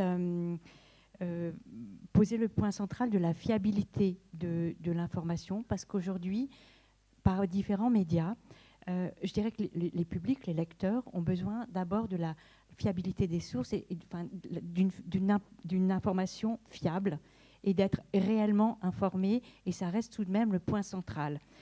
Il est vrai que le capitalisme aujourd'hui interroge beaucoup le transhumanisme et donc l'IA, et il est vrai aussi qu'avec l'IA, on peut faire à peu près n'importe quoi. On peut beaucoup s'amuser avec l'IA, on peut même inventer des réels, il y a énormément de choses qu'on ne maîtrise absolument pas aujourd'hui. Ça peut être ludique, on peut le voir comme ça, mais d'abord, il faut travailler à vraiment la fiabilité de l'information. Et aujourd'hui, je vois que vous interrogez tous les 3 et tous les 4 cette thématique-là, et c'est important. Sur une information fiable, il peut y avoir d'ailleurs différents récits. Et la confrontation des récits est intéressante pour les lecteurs et pour se forger une opinion critique, bien évidemment. Je voulais parler aussi de la rémunération des professionnels de l'information, tout comme je parle aussi de la rémunération des artistes quant à l'IA. On voit par exemple le modèle pour les artistes, le modèle de Deezer, avec des créations purement IA, purement sans artistes, c'est-à-dire des morceaux de musique, des créations sans artistes, uniquement par l'intelligence artificielle. Et se pose le cadre légal de qui est payé comment les artistes vivent aujourd'hui. Et je dirais la même chose pour les journalistes. Il est important qu'il y ait de nouveau des budgets, qu'on puisse peut-être trouver de nouvelles formes de bien rémunérer les journalistes pour qu'ils aillent chercher des informations de qualité sur le terrain. Et moi, je trouve que c'est très important d'aller sur le terrain pour avoir une information qui est incarnée aussi. Voilà. Je crois juste à côté, là, il en reste. Voilà. Une question courte, parce qu'il faut laisser les intervenants répondre. Sur les informations, j'ai entendu que vous avez contact avec l'AFP. Est-ce qu'en général, vous essayez de regarder ou d'avoir des contacts par d'autres sources qui ne sont pas, disons, un peu cadrées par le récit dominant français? C'est-à-dire que, est-ce que vous avez, en ayant des gens qui parlent aussi d'autres langues, des récits qui sortent de ce que l'AFP considère comme le récit qui est censé aller de soi? Merci beaucoup. Allez, on refait dans l'ordre si ça vous va. Alors Cédric Clairin pour l'UMA Magazine. Alors, il y a beaucoup de choses. beaucoup de choses. Je lance juste un petit truc, un débat qu'on n'aura pas aujourd'hui, mais sur ce que disait Catherine tout à l'heure sur le papier. J'ai cru comprendre que je disais grosso modo abandonner le papier, c'est ça que tu dis? On va faire le débat quand même. Non, je précise ma pensée. Je dis que le papier, ça ne coûte pas seulement par le papier. Ça coûte pour beaucoup, beaucoup plus en production, notamment par toutes les contraintes que cela génère de format et qui s'imposent aux journalistes. C'est-à-dire que c'est bien. Nous, on a abandonné le papier largement, aussi pour des questions d'argent, pour faire des économies, pas de papier. Pour mettre notre énergie ailleurs que dans il faut 3500 signes, ce papier il en fait 4200, il faut que je le recoupe, je coupe pour qu'il rentre dans les 3500 signes. D'accord, mais c'était pas clair sur la conclusion que tu en tirais, mais ça rejoint complètement la problématique que j'ai dit tout à l'heure et sur la réflexion de nous en entame sur où est-ce qu'on met les forces. D'accord, bon, c'était pour dire sur le rapport au papier, moi je m'interroge aussi beaucoup on s'interroge beaucoup à l'UMA sur où est-ce qu'on met le curseur et l'intérêt. On croit assez à la complémentarité, parce que nous, on aime bien jouer sur tous les tableaux. Tu parlais des modèles économiques, nous, on a tout en même temps. Nous, on fait de la pub, du don, de l'abonnement, tout. Nous, on prend tout. Sauf les milliardaires, évidemment. Nous, on prend tout ce que donne le peuple, mais pas les milliardaires. Voilà. Donc, nous, on est très hybride de ce point de vue-là. On fait des trucs nouveaux. D'ailleurs, les souscriptions... Les lecteurs de l'UMA dans la salle les connaissent bien. On est les champions du monde des souscriptions. Donc là, c'est le nouveau modèle économique. En fait, c'est pas si nouveau. On l'a inventé depuis bien longtemps. Mais voilà, on est de ce point de vue-là multiforme. Et c'est pareil sur papier et numérique. Parce que le papier, il y a aussi une question de hiérarchisation de l'information. Dans ce flot permanent, un papier avoir 24 pages, c'est chronophage. C'est toute la contradiction dans le truc. C'est chronophage, mais ça permet que tous les matins... Voilà, on vous propose que ce soit ça qui soit important, que toutes les semaines, dans le magazine, on prend le temps de raconter des histoires, etc. Ou de prendre des sujets en longueur, et on vous propose ça. Parce que fondamentalement, la presse, ça a toujours été une industrie de l'offre. Voilà ce qu'on vous propose, cette information importante, et voilà comment on la traite. Aujourd'hui, on inverse un peu les choses. Et pour le meilleur et pour le pire. Donc voilà, il y a une espèce de dialectique entre les deux qui est un peu compliquée, je trouve. Je crois que c'est clair du coup.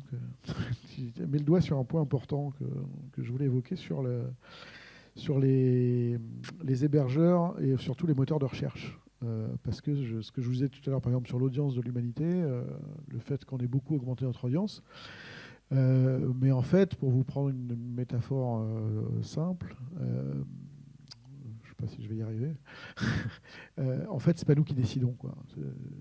Il y a des papiers excellents que nous publions, qui sont vus 800 fois, et des papiers à l'intérêt relatif, qui peuvent être vus 150 000 ou 500 000 fois.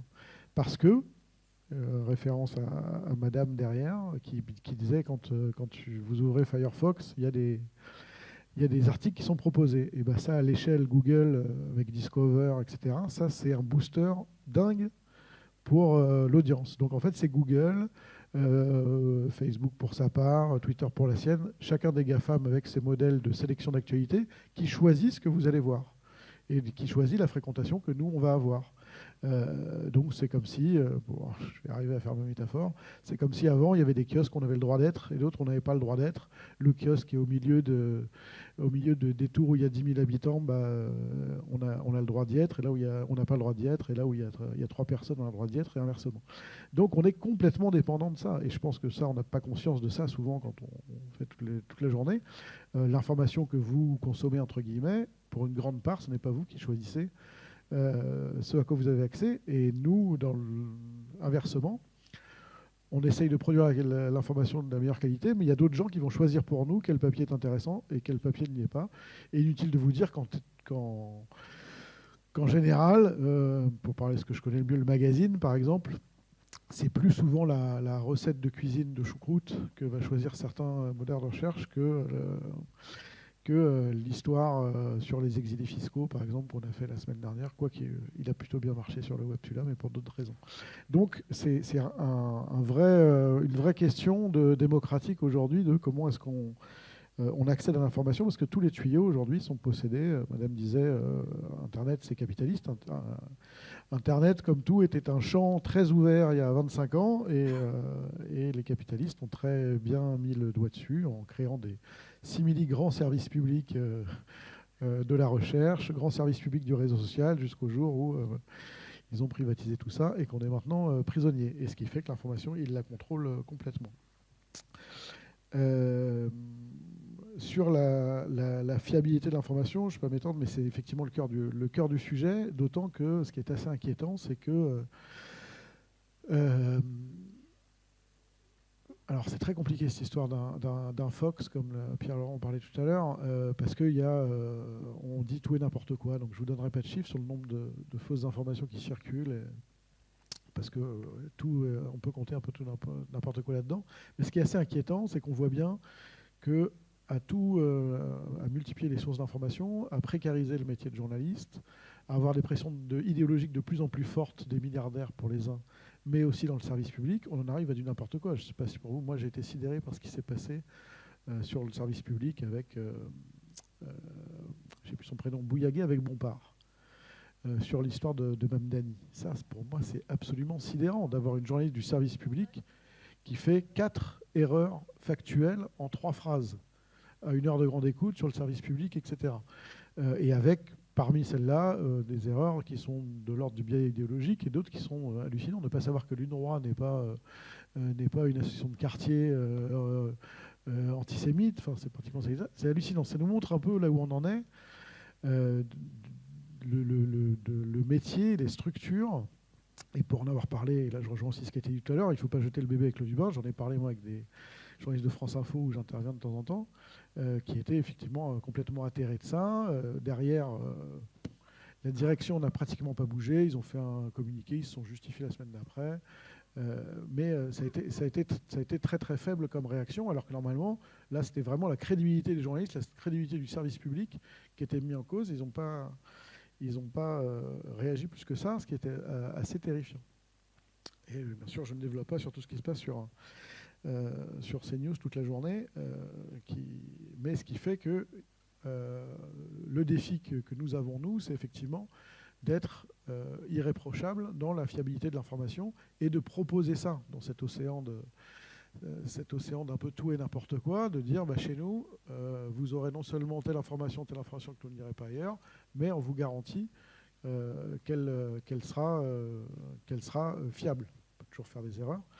Et juste une autre petite chose sur cette question-là, c'est comment on est confronté, nous, aux fake news. Ça nous est arrivé il y a quelques mois avec la une de l'Humanité, quand on a montré un enfant palestinien qui souffrait de famine, en plein débat sur y a-t-il une famine ou pas. Donc, on a décidé de mettre à la une, oui, il y a une famine, la preuve. Et on connaissait le phénomène, mais on était assez hallucinés quand on l'a vécu nous-mêmes, comment on s'est pris un boomerang sur l'Humanité ment, cet enfant n'a pas du tout la famine, d'ailleurs c'est pas un Palestinien, etc. Et on a remonté le truc, et ce qui se passe est fou. Il y a des gens le lendemain qui créent des faux sites totalement de A à Z, écrits en turc, sur un sujet d'actualité de 2011 en Turquie. Il met la photo au milieu, en prenant l'enfant était vraiment palestinien.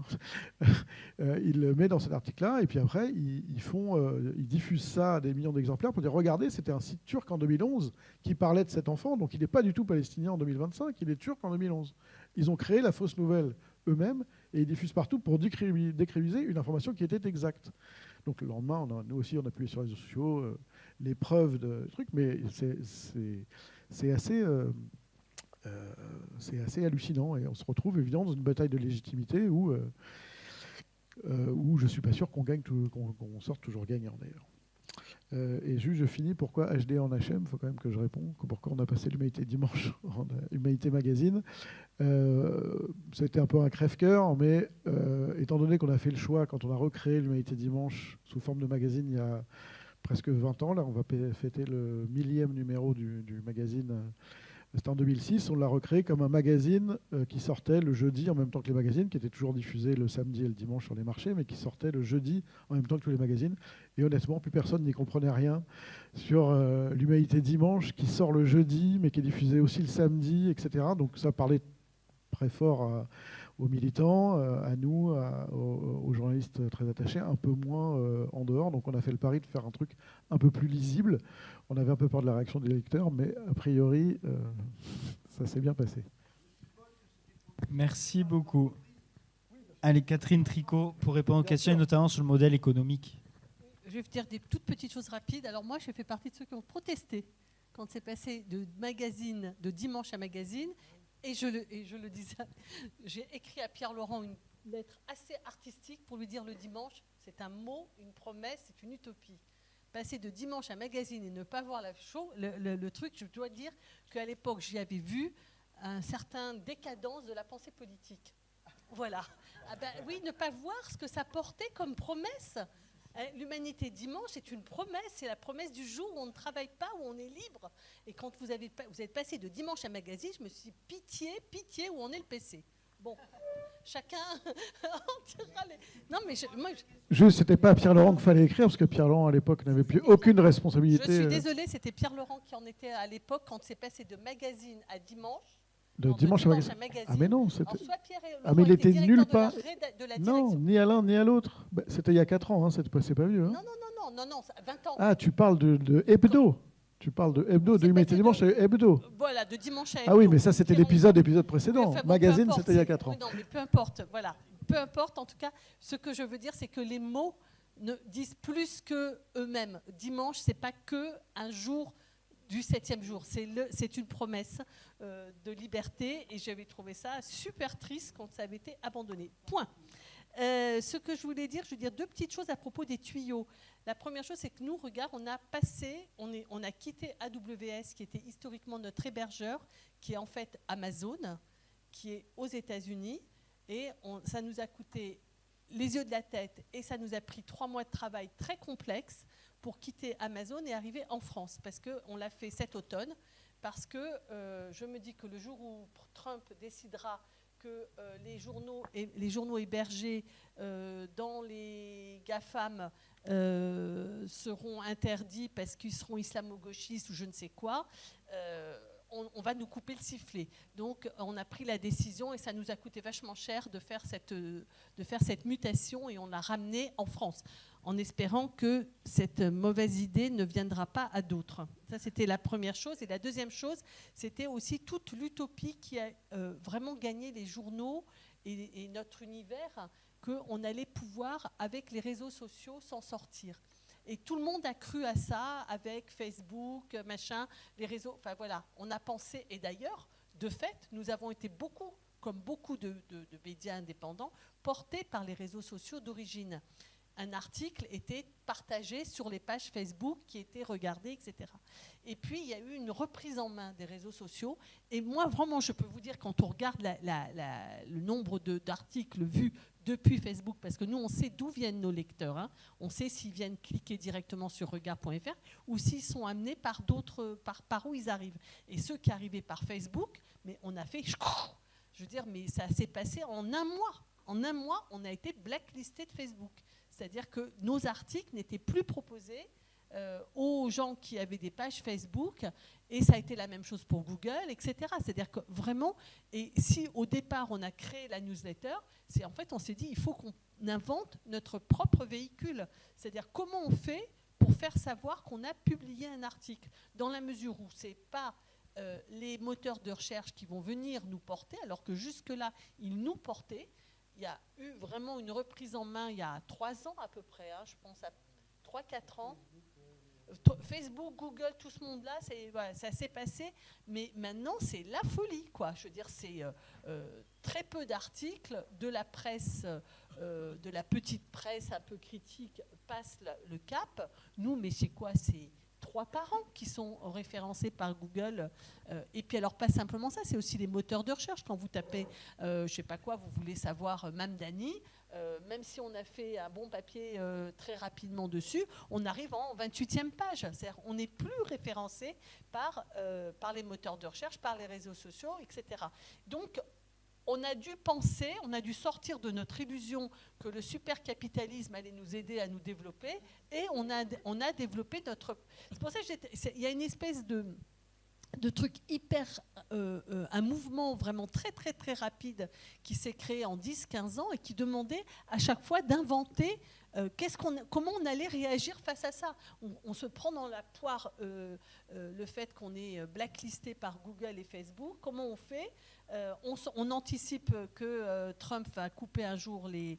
Comment on fait ? Enfin, voilà, il y a une espèce de course de vitesse avec toutes les difficultés. Sur la question des fake news, nous, on ne s'en occupe pas, regarde. Nous n'avons pas de moyens journalistiques d'enquête, de reportage, etc.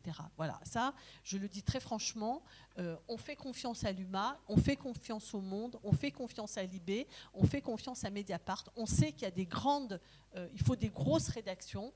Nous, à Regard, on est entre 5 et 8. On n'a absolument pas les moyens d'aller enquêter, faire de l'info, de la production d'informations. En revanche, ce que l'on peut faire, c'est que des fois, on sort un fait d'actualité qui n'a pas été relayé, qui n'a pas été vu. Et je prends 2 exemples qui se sont produits dans le dernier mois. Le fait que le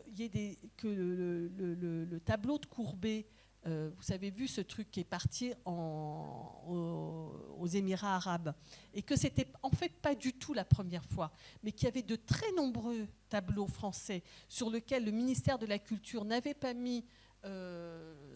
fait jouer les limites pour que ça ne sorte pas du territoire national.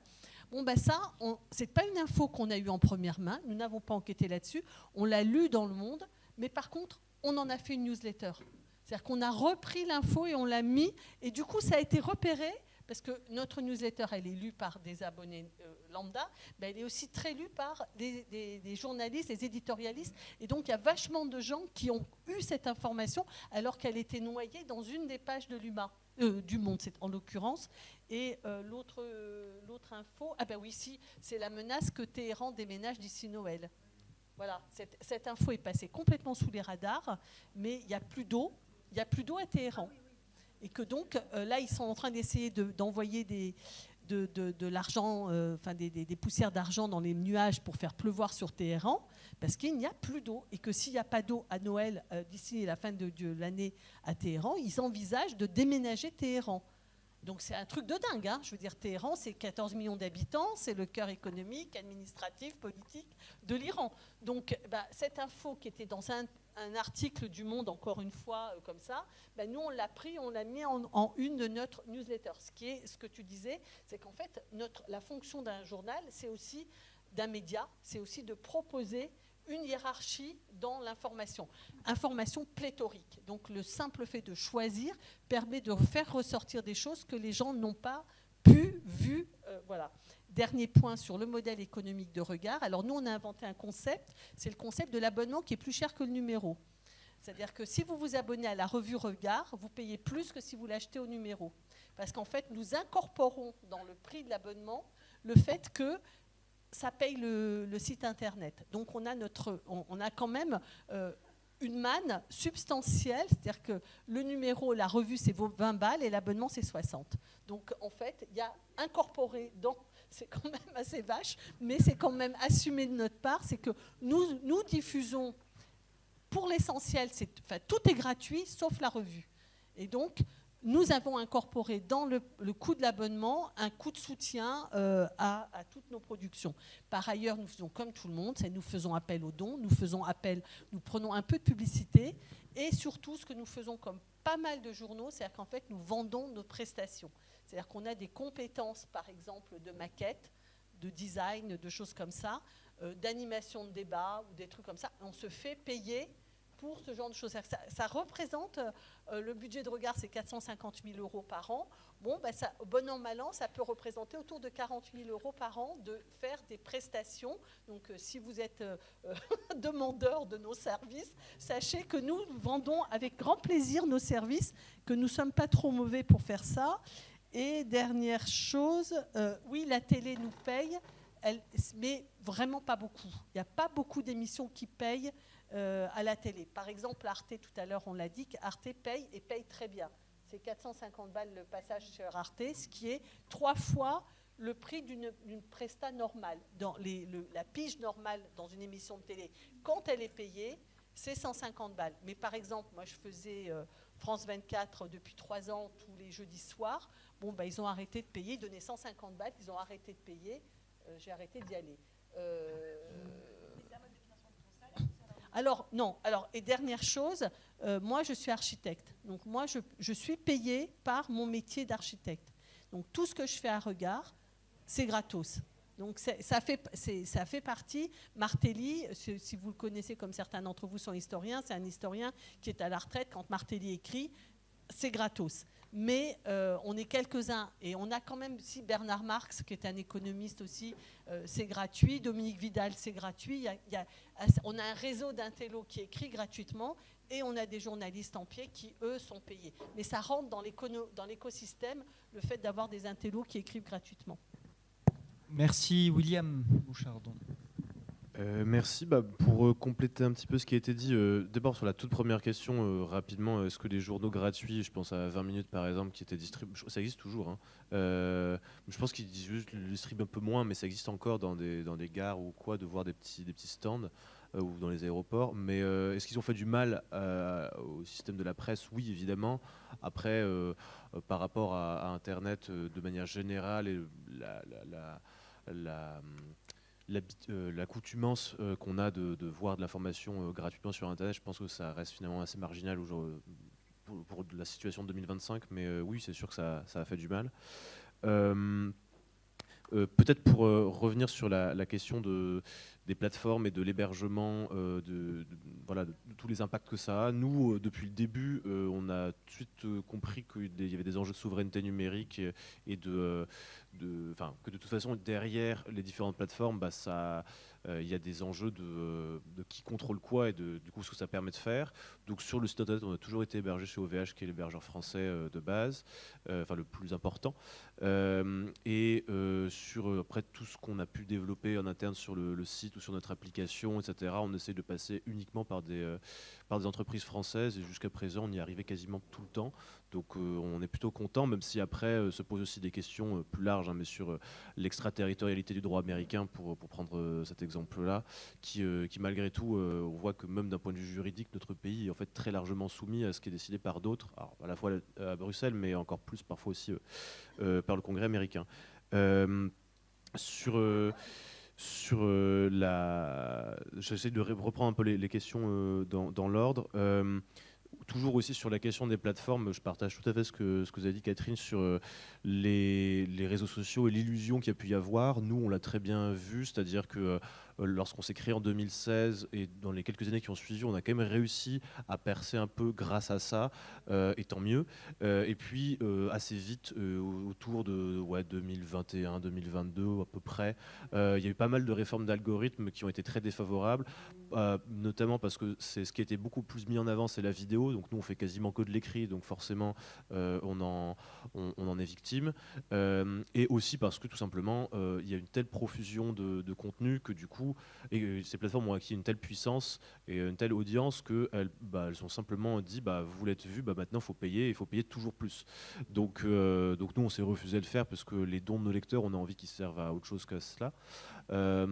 Donc évidemment, ça a posé problème. On a eu les mêmes réflexions que vous, mais je pense que beaucoup d'autres médias. C'est aussi à ce moment-là qu'on a lancé notre newsletter. Alors c'est vrai qu'on continue bien sûr à publier sur les réseaux sociaux, mais la newsletter, c'est peut-être pas forcément quelque chose que les gens se partagent aussi facilement que quand ils voient quelque chose sur, mettons, Twitter ou Facebook, mais ça permet, on va dire, d'avoir la base d'abonnés qui sont assez fidèles et qui ont envie de continuer à lire régulièrement ce qu'on produit. Et ça permet de les garder et de passer outre la bulle des filtres, parce que simplement ils sont abonnés ou ils ne sont pas abonnés, point. Et donc c'est quand même, en fait, finalement, en revenant au web 1.0 avec les mails, finalement on court-circuite tous les problèmes d'algorithme du web 2.0. Donc ce n'est pas parfait, mais finalement on voit que ces dernières années il y a à nouveau un essor des newsletters dans les médias, même pour les journalistes indépendants qui le font. Une plateforme comme Substack par exemple, c'est à peu près ça en gros, c'est-à-dire c'est en gros vous vous abonnez, vous payez ou pas, des fois c'est aussi gratuit, et en fait c'est la newsletter d'un ou d'une journaliste qui vous est proposée. Sur la question de notre organisation en interne au sein du Vent se lève, alors concrètement, là encore, on fait quasiment tout par le numérique, puisqu'on n'a pas de locaux. Ça ne nous empêche pas de nous réunir soit chez les uns chez les autres, soit dans les locaux qu'on loue ou plus régulièrement qu'on nous met à disposition. Et c'est toujours important d'avoir ce temps physique, ce temps en vrai pour échanger, pour faire des vraies conférences de rédaction, pour discuter de tout un tas de réformes, de ce que l'on va faire en interne. Et après, sinon, au jour le jour, c'est par des messageries et simplement on discute, on se répartit le travail, etc. Et il y a un côté, là aussi, en fait, on a un peu retrouvé ça quand on lisait le texte de Gramsci sur... c'est un peu de la débrouille. Oui, il y a de l'organisation, oui, il y a des rôles hiérarchiques qui sont définis, mais ça reste assez souple en réalité. Et étant donné aussi que c'est un engagement bénévole, évidemment, bon, pour la petite dizaine de personnes dont je fais partie qui ont des rôles attribués, etc., on a des fonctions bien définies et on est responsable d'un certain nombre de choses. Pour les autres, l'engagement est sur la base du volontariat de tout simplement. Donc, évidemment, et c'était l'autre partie de la question, ça suppose aussi de continuer à motiver les contributeurs, les contributrices, ce qui n'est pas toujours simple, mais l'actualité assez riche nous aide souvent à le faire. C'est vrai que dans les périodes très vives, je pense à la dissolution l'an dernier, d'un seul coup, il y avait des gens qui n'avaient pas trop contribué depuis un certain temps, qui ont eu envie d'écrire. Alors après, il faut organiser tout ça, il faut savoir à quel délai ça paraît, qu'il n'y ait pas 3 personnes sur le même sujet, mais plutôt couvrir un champ plus large, etc. Mais c'est positif. Et après, sinon, de manière plus générale, ce qu'on fait justement, c'est avec des cycles de formation réguliers. En général, on en fait un par an, avec 20 à 30 personnes. Et du coup, ça nous permet aussi d'agréger de nouvelles personnes et de renouveler un petit peu les équipes. Et puis après, simplement le bouche à oreille, et aussi des gens qui nous écrivent par mail parce qu'ils apprécient ce que l'on fait et qui ont envie de proposer leur aide. Et du coup, après, il faut qu'on les guide, il faut qu'on voit quel type de sujet ils ont envie de nous proposer, quelle maîtrise ils ont déjà du journalisme, est-ce qu'ils en ont déjà fait, dans quel cadre, etc. Et pour être parfaitement honnête, c'est assez fastidieux parfois, mais en même temps, on est aussi heureux de le faire et de former des gens. Et moi-même, au début, je ne savais pas vraiment écrire d'un point de vue journalistique. J'écrivais de manière assez académique, un petit peu en 3 parties, 2 sous-parties, tout ça. Et avec le temps, on apprend un petit peu les codes, et évidemment aussi en s'entourant, en lisant, en faisant appel à des gens qui connaissent davantage. Tout simplement, par exemple, on a des amis, des connaissances qui ont fait par exemple des écoles de journalisme, alors qu'on pourrait tout à fait critiquer, mais qui apportent pour le coup un peu le côté compétences techniques. Donc voilà. Et peut-être pour finir sur ce que vous avez évoqué par rapport je me suis perdu. Oui, sur l'AFP. Nous, on n'a pas de contrat avec l'AFP. Et de toute façon, on veut pas faire de l'information en continu le plus rapidement possible. Et je ne pense pas que l'AFP soit vraiment en prise d'un grand biais idéologique ou d'obéissance à ce que lui demanderait le gouvernement français, fort heureusement. Mais par contre, c'est le cas d'un certain nombre de médias, bien sûr. Mais le rôle d'une agence de presse, c'est plutôt justement de proposer uniquement des faits. Je ne dis pas que l'AFP est parfaite, ça n'existe pas. Mais quand même, ils font un travail qui est assez unanimement reconnu comme excellent. Et par contre, pour vous répondre, nous, on travaille beaucoup avec des médias étrangers parce qu'on a l'impression, et je pense que ce n'est pas juste une impression, que beaucoup de thématiques internationales ou même de ce qui se passe dans des pays limitrophes sont très peu évoquées. Et donc souvent, on fait du travail en partenariat avec des médias étrangers. On fait des traductions aussi d'articles qui paraissent notamment depuis l'anglais ou l'espagnol. Et je pense que c'est très important aussi parce que la sphère médiatique française est assez repliée sur elle-même. Merci. Cédric Lérin, vous voulez juste rajouter un mot pour répondre à une dernière question? Oui, parce que j'ai oublié de répondre sur les correspondants. non, ça va être rapide parce que peut-être que c'est ce qu'on va faire, mais c'est pas... En fait, ça touche du doigt un problème. C'est qu'on a toujours les les forces de nos faiblesses et inversement. C'est-à-dire que pour l'Humanité et l'Humanité Magazine, on a une force très importante, c'est des lecteurs qui sont aussi acteurs. Mais une communauté de lecteurs, ça s'organise. Et pour organiser une communauté de lecteurs, il faut des moyens. Et contradictoirement, on a plutôt baissé ces moyens-là ces dernières années, y compris de manière éditoriale. On a préféré mettre de l'information en plus dans les pages plutôt que des forums de lecteurs, par exemple. Je pense au magazine, qui à mon avis était très bien et permettait aussi aux lecteurs de s'exprimer et de dire plein de choses. Mais c'était un journaliste qui était mobilisé à ça toute la semaine. Et donc, on a fait d'autres choix. Et donc, les correspondants, c'est un peu la même histoire. C'est-à-dire que c'est un truc incroyable, formidable pour développer de l'info, aller chercher des trucs qu'on verra vraiment nulle part ailleurs, etc. Mais il faudrait 3 personnes dans la rédac pour s'en occuper. Et que, vraisemblablement, on aura du mal à le faire. Mais ça fait partie des choses où peut-être qu'il faut regarder technologiquement ce que ça marche, parce que ça a été dit, je crois, tout à l'heure sur l'intelligence artificielle. Je pense qu'il y a des dangers très, très importants qui nous guettent par rapport à ça. Et d'ailleurs, je ne veux pas te miner le moral, mais je crois que la prochaine cible, c'est les newsletters, parce que justement, ils ont bien compris qu'on les contournait par là et qu'ils sont en train de chercher le moyen de ramener à ça. Et donc, le modèle, ça risque d'être un peu ce que je dirais tout à l'heure sur dites-moi vos centres d'intérêt, qu'est-ce que vous voulez savoir. Et tous les matins, je vous fais un digest, etc. Ce qui fait que vous n'aurez plus besoin ni d'aller sur le site de l'Humanité, de Regard ou du Mont-Soleil, mais qu'en plus, la newsletter aura moins d'intérêt puisqu'on vous en fait une tout comme il faut tous les matins. Donc, mais peut-être que, pour revenir à mon truc, peut-être que l'IA ou technologiquement peut nous aider aussi à valoriser le capital humain,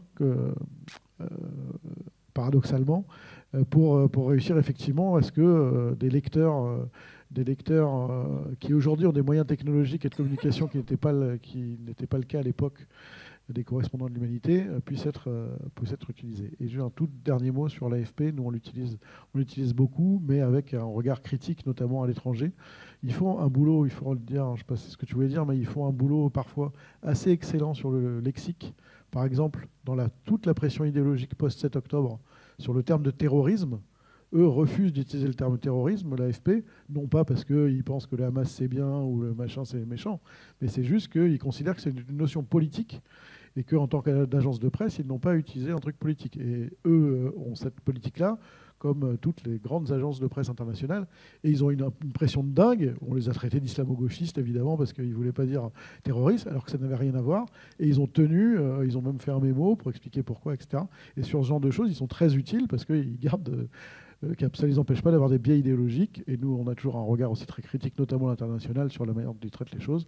Donc, évidemment, le traitement international, on a aussi de correspondants des contacts sur place, des médias sur place qui nous aident aussi à démêler les choses. Voilà. Merci beaucoup. On peut vous réapplaudir et vous remercier vraiment vivement pour ces échanges et débats très riches. Et nous arrivons... au bout de ces rencontres d'histoire, donc je vais peut-être laisser la parole à Anne et Marie-Claude, peut-être pour un mot. Vas-y. Merci beaucoup. Merci à vous tous. Tout le monde a dit c'est passionnant, mais en même temps c'est très compliqué. Il aurait fallu beaucoup plus de temps et effectivement on peut multiplier les approches, etc.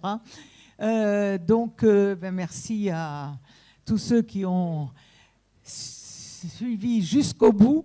Et donc, comme on l'avait dit, on va annoncer, donc on avait proposé de laisser un thème auquel vous pensiez dans une boîte là derrière. Je ne sais pas si tout le monde l'a fait.